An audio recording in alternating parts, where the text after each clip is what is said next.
নিজেদের মধ্যকার সমস্ত দূরত্ব মিটিয়ে এবার ঈশান অনুশ্রী 4 হাত ত্যাগ করলো ইন্দ্রাণী গাঙ্গুলি এবং অভিমন্যু রয় চৌধুরী। হ্যাঁ বন্ধুরা, ভিডিওতে লাইক দিয়ে দেখতে থাকুন। যে মুহূর্তে কিনা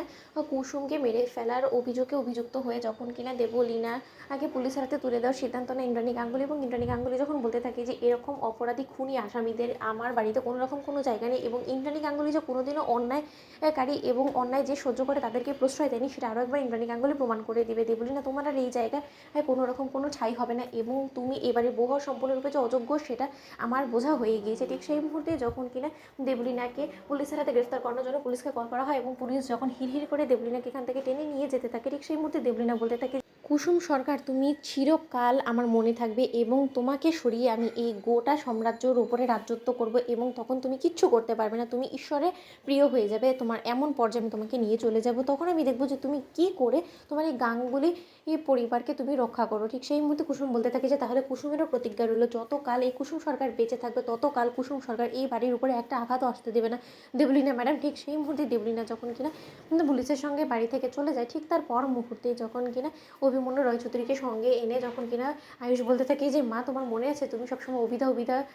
কথা খুব বেশি মনে করো, যাকে তুমি উপহার পাঠাও, আজকে সেই মানুষটা তোমার সামনে দাঁড়িয়েছে। ঠিক সেই মুহূর্তে রাজশেখর যখন বলতে থাকে যে অভিধা, এতগুলো বছর বাদে তুমি এই বাড়িতে, তুমি তো যেখানে কিনা তোমার রূপসার গ্রাম ছেড়ে কোথাও যাও না, সেখানে তুমি এই বাড়িতে কী মনে করো। ঠিক সেই মুহূর্তে অভিমন্যু রয় চৌধুরী বলতে থাকে যে কী আর করবো, মেয়ের কাছে অসহায় আত্মসমর্পণ করা ছাড়া তো আমার কাছে কোনোরকম কোনো উপায় রাখিনি, এবং শুধুমাত্র মেয়েকেই কেন বলবো, আমার আরেক মেয়ে কুসুমও তো কোনো মতে আমাকে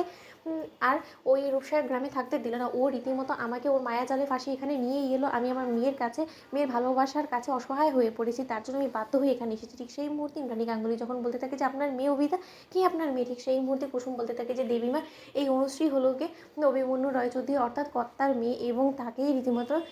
ঈশান সাহেব পাগলের মতন ভালোবাসে, এবং আমরা চাই যে ঈশান সাহেবের সঙ্গে অনুশ্রীরই বিয়ে হোক, এবং তার জন্যই সেই রূপসার গ্রাম থেকে এত বাধা বিপত্তি এড়িয়ে আমি অনুশ্রীকে সঙ্গে করে নিয়ে এসেছি। দেবীমা, আপনি আর আপত্তি করবেন না, যত শীঘ্রই সম্ভব অনুশ্রী এবং ঈশান সাহেবের 4 হাত আপনি এক করে দিন, তাদের স্বপ্ন পূরণ করে দিন। ঠিক সেই মুহূর্তে যখন কিনা এক পর্যায়ে আবেগ আপ্লুত হয়ে পড়ে ইন্দ্রাণী গাঙ্গুলি, এবং ইন্দ্রাণী গাঙ্গুলি যখন বলতে থাকে যে তোমরা হয়তো বা জানো না, কিন্তু আমার 20 বছর আগে আমি অভিমন্যুদাকে একটা কথা দিয়েছিলাম, যখন কিনা দেখেছিলাম যে তার ঘরে একটা ফুটফুটে কন্যা সন্তান হয়েছে, এবং তার ঘরে এই লক্ষ্মীটাকে আমি আমার ঘরে লক্ষ্মী করে আনার জন্য আমি তাকে কথা দিয়েছিলাম, এবং আমি বলেছিলাম যে ঈশ্বর যদি চায় তাহলে ভবিষ্যতে গিয়ে আমার সন্তান, আমার আর ছেলের সঙ্গে আমি তার মেয়ের 4 হাত ত্যাগ করবো, তার মেয়ের বিয়ে দেবো। কিন্তু সেই স্বপ্নটা আমি ভেবেছিলাম যে একটা সময় হয়তো অসম্পূর্ণই থেকে যাবে, কিন্তু ঈশ্বর যে এরকমভাবে ঈশানের জীবনে অনুশ্রী ও অর্থাৎ অভিধার মেয়েকে রেখে রেখেছে, সেটা আমার জানা ছিল না। জানলে হয়তো বা আমি